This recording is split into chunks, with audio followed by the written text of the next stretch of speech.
Assalamualaikum warahmatullahi wabarakatuh. Anak-anak, kita kembali kepada pembelajaran selanjutnya. Sebelum kita masuk kepada pembelajaran, kita berdoa terlebih dahulu. Bismillahirrahmanirrahim. Raditu billahi rabba, wa bil islami dina, wa bi muhammadin nabiyya wa rasulah. Rabbi zidni ilma, warzuqni fahma. Amin.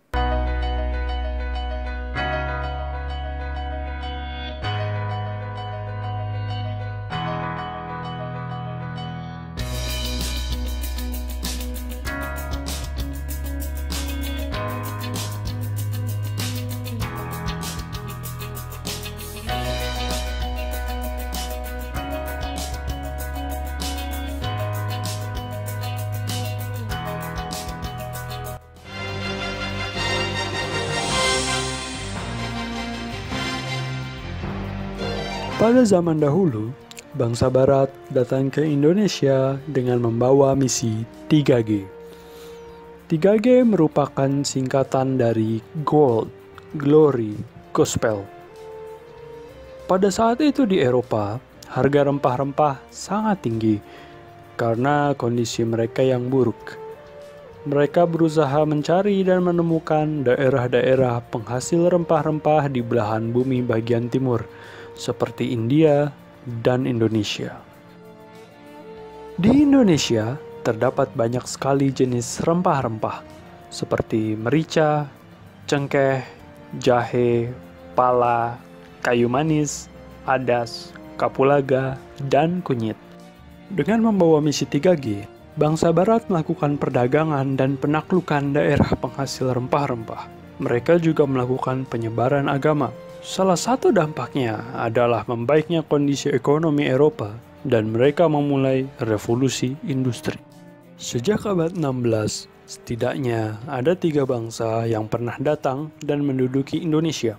Di antaranya adalah Portugis pada tahun 1512, Inggris pada tahun 1579, dan Belanda pada tahun 1595. Pada tahun 1512, Portugis datang ke Asia. Portugis merupakan bangsa Eropa pertama yang datang ke Asia. Awalnya, bangsa Portugis berniat untuk pergi ke India. Namun usahanya tidak berhasil. Akhirnya, Portugis menguasai Malaka dan Myanmar. Pada tahun 1512, di bawah pimpinan Antonio de Abreu dan Francisco Serrao, Portugis berhasil menginjakan kakinya di Indonesia, tepatnya di Maluku. Kemudian, Inggris menggantikan kekuasaan Portugis di Maluku dan membuat sebuah persekutuan dagang yang dikenal dengan East India Company atau EIC. Pada tahun 1602, Peter Booth pun ditunjuk sebagai Gubernur Jenderal VOC yang pertama. Tak lama setelah VOC berdiri, pusat perdagangan rempah-rempah dipindahkan ke Jayakarta karena posisinya yang dianggap lebih strategis. Pangeran Jayawikarta sebagai salah satu penguasa di sana mengizinkan hal ini. Beliau juga mengizinkan Inggris untuk mendirikan EIC di Jayakarta.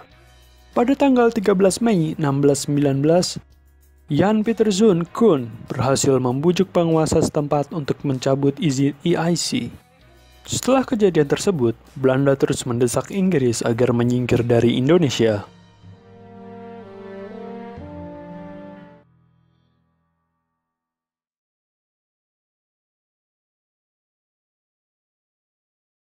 Assalamualaikum warahmatullahi wabarakatuh. Nah, kali ini kita akan membahas tentang rute perjalanan bangsa Barat di Indonesia yang bisa dimulai dari kedatangan Portugis. Nah, bisa dilihat di bahan ajar jika salah satu faktor bangsa Barat ke Indonesia adalah karena adanya penjelajahan samudra. Nah, apa itu penjelajahan samudra? Karena mereka mencari rempah-rempah dan keuntungan. Beberapanya diantaranya adalah Bartholomew Dias, Vasco da Gama, Alfonso. Nah, di masa Alfonso inilah berhasil menaklukkan Malaka. Awal penaklukan itu menjadi titik awal mereka menuju Maluku dan kemudian diterima oleh Raja Ternate. pada saat itu. Pada armada Portugis diperbolehkan berdagang dan membangun benteng di Maluku. Pada Raja Ternate yang pertama, yaitu Raja Khairun. Yang kedua adalah ekspedisi bangsa Spanyol. Bangsa Spanyol diawali bernama Christopher Columbus yang pertama melalui arah barat. Meski orang Italia itu yang berwarga negara Portugis melakukan pelayaran pada tahun 1492 tapi gagal menemukan India. Kemudian Columbus juga gagal dalam pelayarannya, dilanjutkan dengan Ferdinand Magellan. Nah, itu melalui Samudra Atlantik. Kemudian digantikan oleh Delcano. Kembali ke Spanyol pelayarannya, kemudian singgahlah mereka di Tidore. Nah, adanya kerjasama antara Spanyol dan Tidore itu semakin erat yang dibuktikan dengan Spanyol membangun benteng di Tidore. Nah, dari dua kesultanan itu kan bisa disimpulkan jika Ternate dan Tidore menerima baik bangsa Spanyol dan Portugis pada awalnya. Kedatangan Spanyol itu membuat Portugis merasa terancam. Kerajaan Ternate dan Tidore yang sudah lama bermusuhan mendukung bangsa barat yang dipilih masing-masing karena mereka beranggapan jika Portugis akan membantu Ternate, begitupun juga Spanyol akan membantu Tidore memenangkan kerajaan masing-masing. Kemudian benteng Spanyol itu berhasil direbut Portugis. Pada akhirnya, berkat Paus di Roma, terjadi perjanjian. Nah, perjanjian namanya Saragossa, yaitu Spanyol dan Portugis. Berdasarkan perjanjian itulah dibagi menjadi beberapa kekuasaan. Nah, kemarin sudah belajar perjanjian Tordesillas dan Saragossa. Jadi pertama kali perjanjian itu adalah perjanjian Tordesillas, pembagian wilayah, sedangkan yang barat wilayahnya Spanyol, yang timur Portugis. Kemudian didukung lagi dengan perjanjian Saragossa, yaitu Spanyol harus meninggalkan Maluku, sedangkan Portugis tetap berada di Maluku.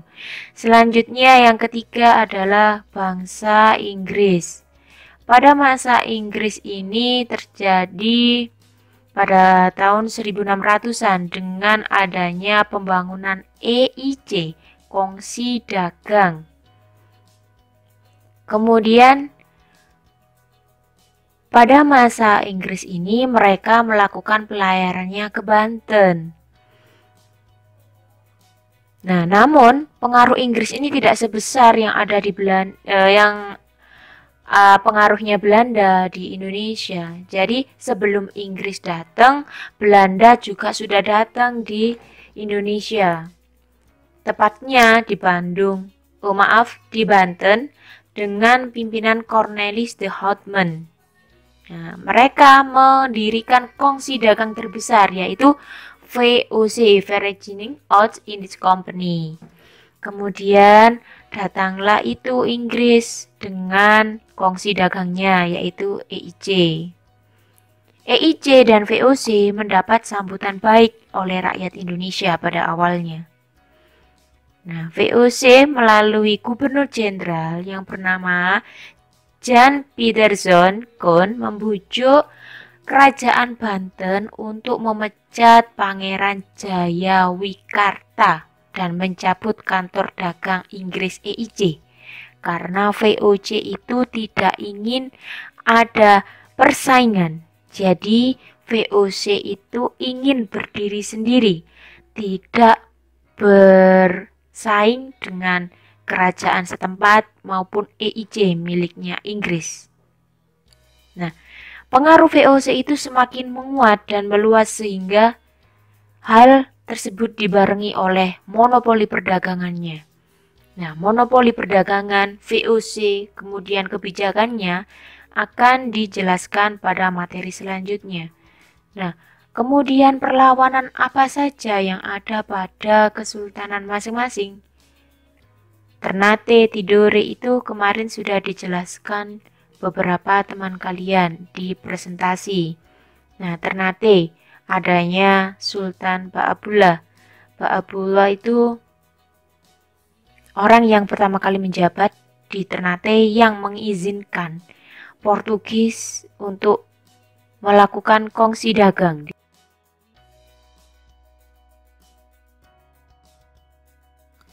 Bismillahirrahmanirrahim. Assalamualaikum warahmatullahi wabarakatuh. Anak-anak kelas 10 IPA 7 yang sekarang sudah masuk semester 3.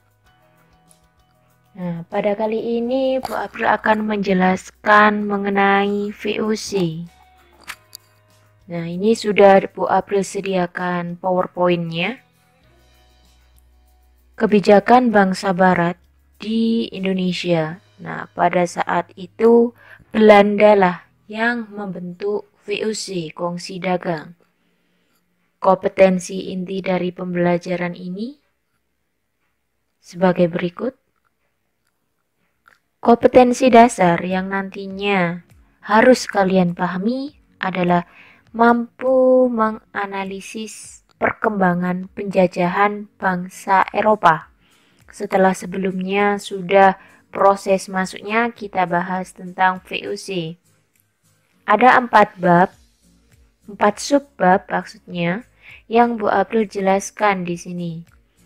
Mengenai latar belakang dan tujuan VOC, yang ditandai dengan adanya EIC dan keinginan VOC untuk menguasai Indonesia. Yang kedua, hak istimewa yang bisa disebut juga hak oktroy VOC.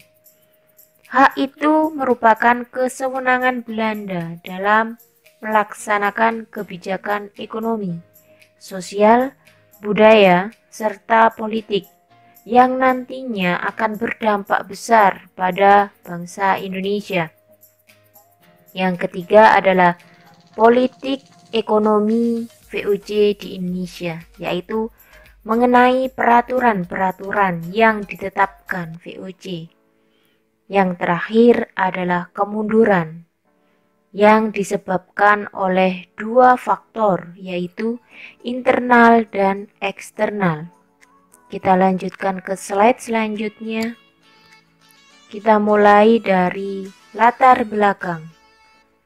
Latar belakang pendirian VOC kita bahas dari datangnya Cornelis de Houtman yang melakukan pelayaran ke Banten pertama kali di pelabuhan utama Pulau Jawa. Nah, pada saat itu Banten menjadi pelabuhan yang terbesar untuk perdagangan lada. Setelah melakukan transaksi perdagangan, Cornelis de Houtman kembali berlayar. Nah, pada pelayarnya di Banten itu, de Houtman banyak menuai kecaman dari rakyat Banten, sehingga kembali berlayar pada awalnya, kembali ke Belanda dengan hasil rempah-rempah yang seadanya yang didapatkan. Kemudian pada 31 Desember tahun 1600, Inggris di Indonesia mendirikan kongsi dagang pertamanya di kawasan Asia yang dinamakan EIC. Kemudian 2 tahun setelah itu Belanda mendirikan VOC karena merasa EIC kok maju, EIC bisa mencari keuntungan di Indonesia. Inggris sepertinya kok berhasil. Nah, dari situlah VOC dengan negaranya Belanda itu ingin mendirikan kongsi dagang yang sama dengan tujuan menyaingi EIC dan menguasai Indonesia. Disitulah muncul persaingan dagang dengan EIC. Kemudian kita melanjutkan pada tujuan VOC. Nah, tujuan VOC ini yang pertama, monopoli dagang yang disebut Monopoli perdagangan dalam produk rempah-rempah yang dihasilkan di wilayah Indonesia.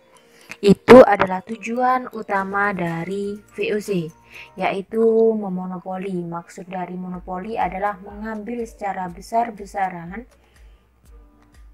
rempah-rempah yang ada di Indonesia. Yang kedua adalah mengurangi persaingan. Gabungan dari pedagang beberapa negara Eropa menjadi dominasi perdagangan bersatu dalam VOC sehingga tidak ada pesaing lain yang lebih eksis. Maksudnya di sana adalah VOC menganggap dirinya sebagai kongsi dagang terbesar sehingga tidak ada persaingan dagang di sana.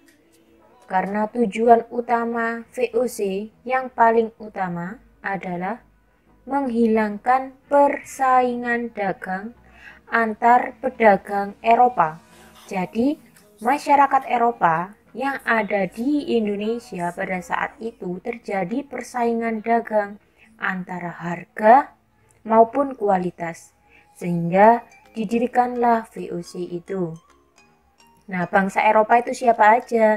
Ya, seperti Belanda, Portugal, Spanyol, dan Inggris. Yang ketiga adalah membantu pendanaan.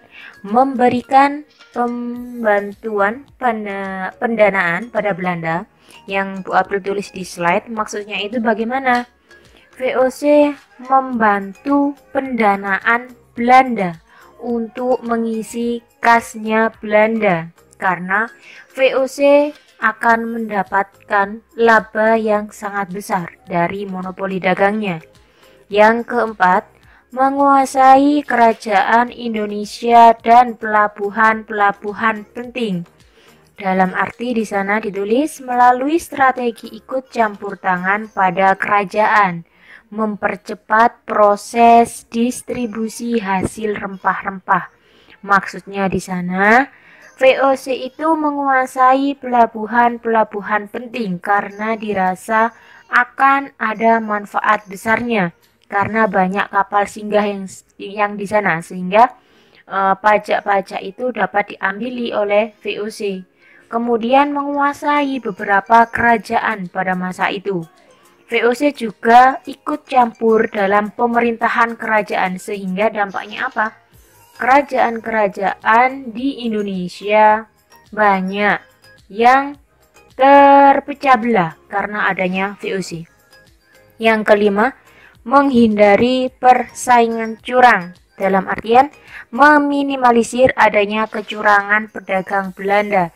Nah, tadi Bu April sebutkan karena antar pedagang Eropa itu ada persaingan. Nah, di sanalah ada beberapa pedagang yang curang.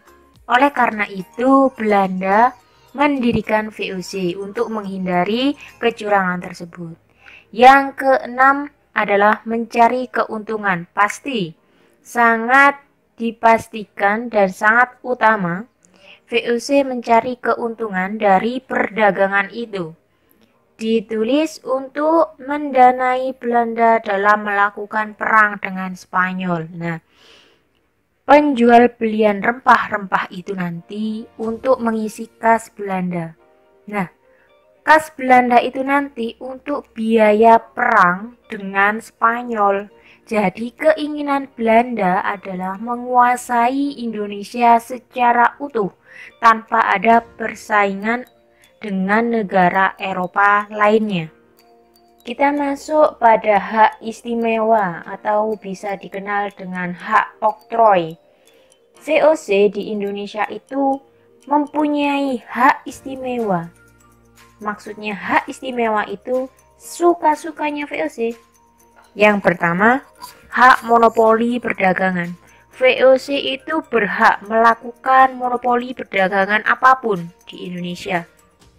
Yang kedua, VOC berhak mencetak dan mengedarkan uang. Jadi ada mata uang tersendiri bagi VOC. Yang ketiga, hak mengangkat dan memberhentikan pegawai. Nah, ini. Jadi VOC itu kan bukan asli Indonesia, tapi Mereka itu berhak mengangkat dan memberhentikan pegawai karena merasa dirinya yang berkuasa.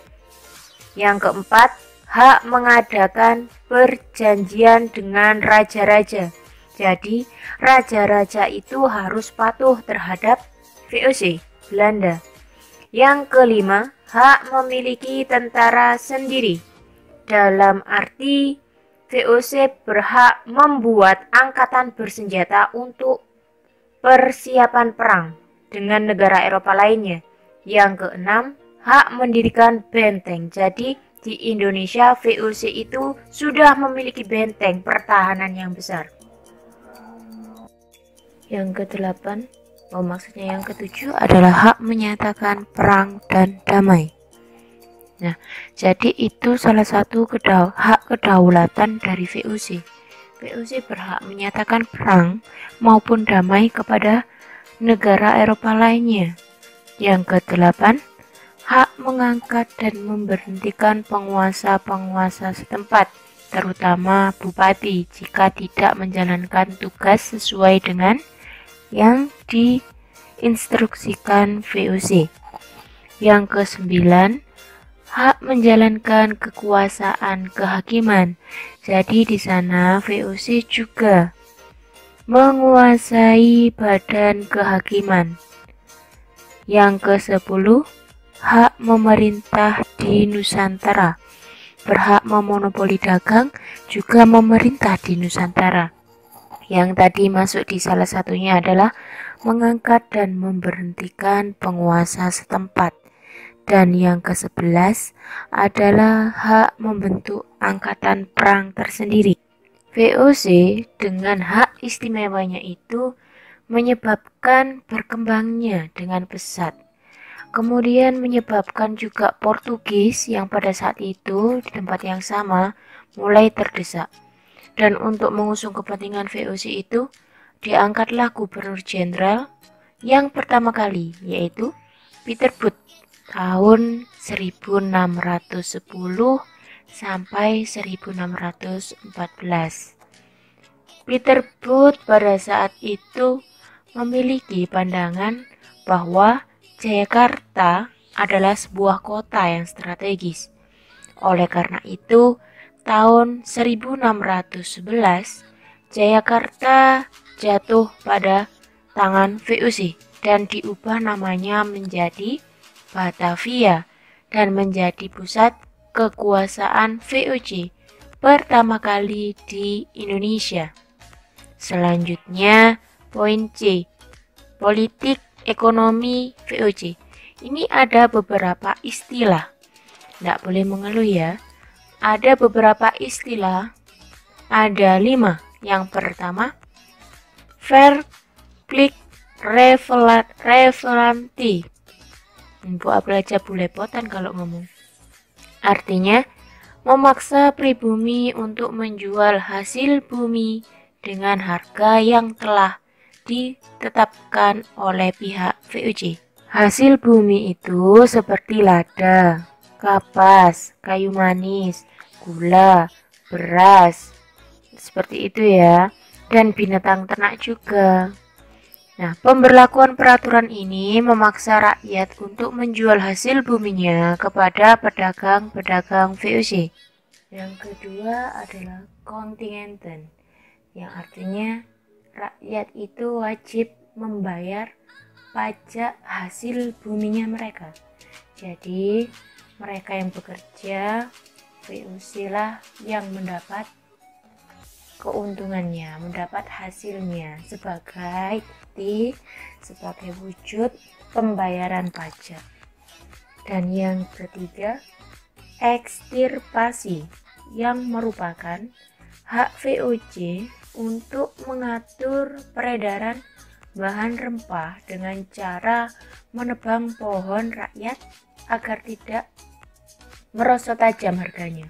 Nah, jadi hak ini itu juga merugikan rakyat karena jika pohon itu dirasa berlebih oleh VOC, maka pohon-pohon itu akan ditebang dengan VOC supaya rakyat Indonesia tidak menjual kelebihan dari pohon itu kepada negara lain yang selain VOC.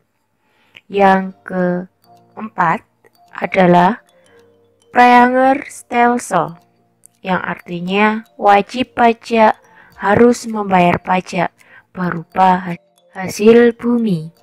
Nah, Preanger-Stelsel ini nama aslinya adalah sistem priangan. Nah, maksudnya apa?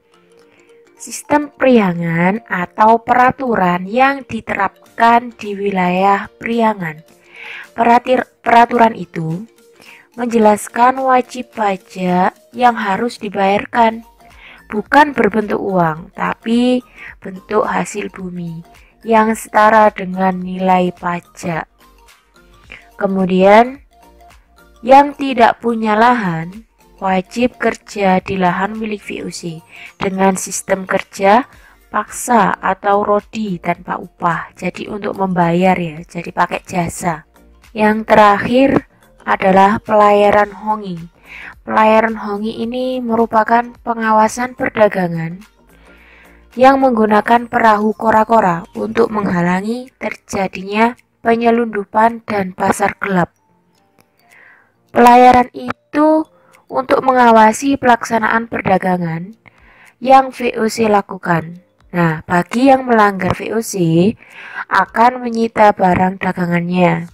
Pelaku juga akan dipenjara, dijual ke pasar budak, bahkan terkadang ada yang dibunuh. Jadi itu peraturan VOC yang memberatkan orang Indonesia. Nah, poin terakhir.